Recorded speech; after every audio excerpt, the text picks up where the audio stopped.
The 5-in-1 sliding gauge by Clover is a really neat must-have for your quilting and sewing toolkit.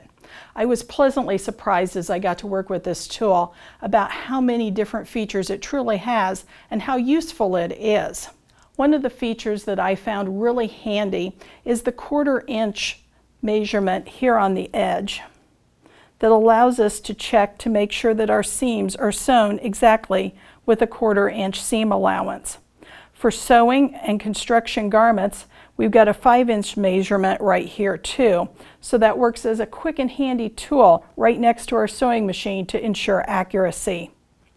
We can measure from either end of the tool, starting with our 1 going to 5 here, or from our 1 going to our 5 here if we want to position it at this end or at this end.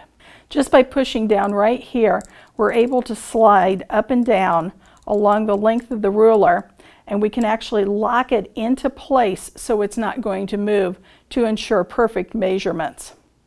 On the 4-patch block, to ensure that we've got perfect measurement each time, I can set this in place, and on my pressing station, measure each block as I finish pressing it to make sure that it's measuring exactly the length and width that I need it to measure.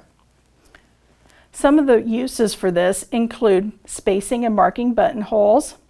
We can also use it as a hem gauge for when you're sewing up a hem on either skirt or pants. Using it as a T gauge since it does have the T edge across the top. And another neat feature is the fact that we can use it as a circle compass.